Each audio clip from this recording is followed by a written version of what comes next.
All right, welcome back. We're diving into some espionage today. The Recruit Season 2 specifically. We've had a few requests from you guys to take a closer look. And, yeah, we're ready to get into it. Well, what do you think? Is it worth the watch? What worked? What didn't? We'll figure that out. You bet. We've been all over this one. Reviews, articles, behind-the-scenes stuff, all of it. Try to get the full picture. Awesome. Okay, so to set the stage, we're back with Owen Hendricks, our CIA lawyer, who is still kind of a walking disaster, right? But, you know, a lovable disaster. He always seems to make it out in one piece, somehow. Yeah, right. Like a cat with 9 lives. But this time, things are kicked up a notch. I mean, he's not just wrangling paperwork anymore. He's actually thrust into this high-stakes partnership with, get this, a South Korean operative, Jang Kyun. Okay, hold on. That's interesting. Yeah, played by Tae-oh Yoo. You might know him from Past Lives, that film. Past Lives. Yeah, I've heard really good things. Tae-oh Yoo and a spy thriller, that's a cool combo. Yeah. So what's the word on the street? Critics digging it. Same as the first season. Mixed bag, to be honest. Like a lot of the reviews, they're praising the action, you know? Big fan of that signature Recruit blend of humor and suspense. But one thing that keeps popping up is the pacing. It feels rushed to some. Oh, interesting. Why is that? Well, the season's shorter, only 6 episodes this time around, down from 8. And it seems like maybe that hurt the storytelling a bit. So some things feel a little crammed in, you're saying? Yeah, exactly. A few reviews, they point out that some of the storylines, especially Jang Kyun's, and there's another with Hannah Copeland, they just feel underdeveloped, almost like they had all these really cool ideas, but just not enough time to, to really do them justice. Makes sense. I mean, cramming a whole season's worth of plot into fewer episodes, something's got to give. It's a shame if some of those character arcs get shortchanged, especially this Jang Kyun partnership. Everybody's talking about this brotherly dynamic, and that sounds really intriguing. What's that all about? Yeah. So lots of praise for the Noah Centineo and Tae-oh Yoo chemistry. They apparently clicked right away, and it really shows on screen. There's even this funny story about how Centineo was totally fooled by Yoo during their first chemistry read. Apparently, Yoo played the character's naivete so well that Centineo thought that was just his actual personality. Oh, no way. That's amazing. I mean, that's commitment to the craft right there. So even off screen, it sounds like they've got a fun dynamic. Oh, totally. But, it goes deeper than just like fun banter. Both their characters have this impulsiveness to them, this tendency to just act on emotion, both willing to kind of bend the rules, even if they go about it differently. And that's what brings them together. So the two sides of the same coin, in a way. That's cool, especially in the world of espionage. Like, are they going to butt heads or play off each other's strengths? Yeah. So much potential there. Absolutely. It makes you wonder, right? But reviewers seem to think the show leans more towards highlighting their similarities. Like, they're both driven by loyalty. They're both willing to, go out on a limb for what they believe in. And that makes their brotherhood so compelling to watch. Okay, so we've got high-stakes action, a bromance with great chemistry, but some concerns about pacing and underdeveloped characters. Now, this is where things get interesting for you guys listening. Would you be willing to overlook those pacing issues, for the sake of the spy shenanigans, the undeniable charm of Centineo and Yoo? Or do you absolutely need a tightly woven narrative where every character gets their moment? Something to think about. Definitely something to ponder, because even with the criticisms, it sounds like there's a lot to enjoy in this season. Right. Let's dig a little deeper. We've got to unpack what's working, what's not, what's got people talking. Okay, so thinking about those criticisms, especially that shortened season, I keep coming back to how it affects Jang Kyun's character. You mentioned Past Lives, and that movie is all about, internal struggles, unspoken emotions, the weight of choices, really heavy stuff.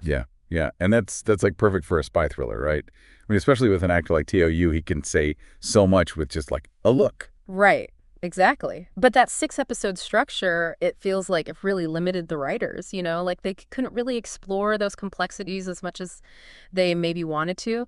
Imagine if we had more time with Jang Kyun, really dove into his backstory, his motivations for joining South Korean intelligence, the struggle between duty and personal loyalty.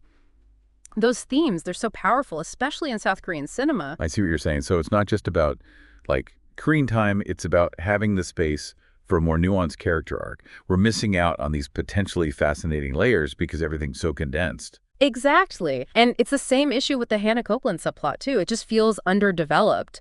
And it's not that the idea is bad, it's just that it doesn't have room to breathe. We never really understand her motivations, her connection to the main plot. It feels kind of tacked on. Almost like they had the ingredients for this huge, amazing meal, but had to, like, serve it as an appetizer. You get a little taste of everything, Yeah. but it leaves you wanting more. Oh, that's such a good analogy. And that actually makes me think about, like, the different types of spy stories people enjoy. Some people love those super intricate plots, the moral ambiguity, like a John le Carre novel.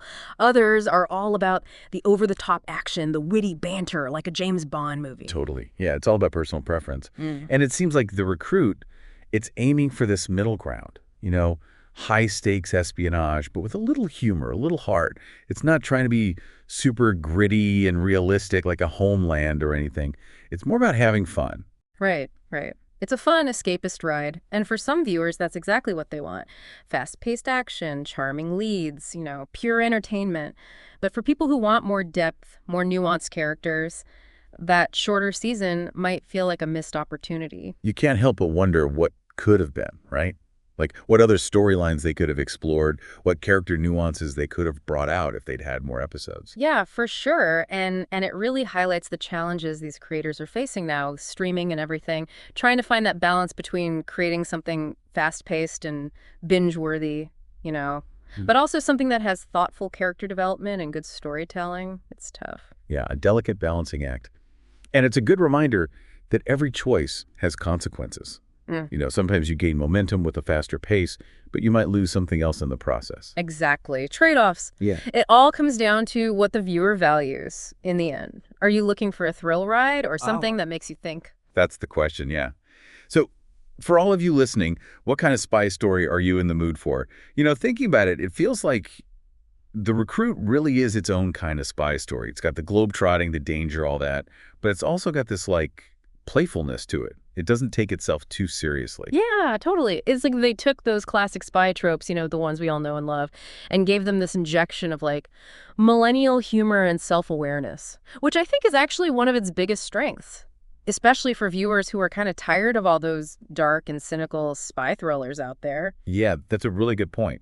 It's not trying to be Homeland or anything. It's totally embracing that lighter tone, the action comedy vibe. Exactly. And that lets them do different things with the characters, too. Like Right. with Owen and Jen Kyun, their bond feels way more playful, almost like brothers who just constantly tease each other, even when they're in these crazy life or death situations. Which, weirdly enough, makes it more relatable in a way. Because even with all the espionage and double-crossing, you still have that human element grounding everything. Oh, for sure. And it makes you think about why we even like spy stories in the first place. What are we drawn to? The plots, the moral dilemmas?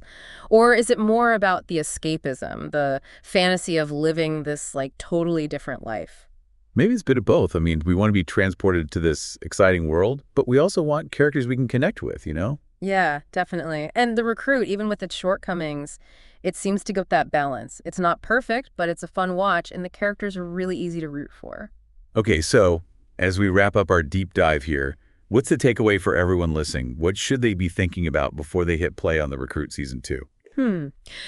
Well, if you're looking for a super complex, slow burn thriller, the kind that really digs into all the moral gray areas, this might not be the show for you.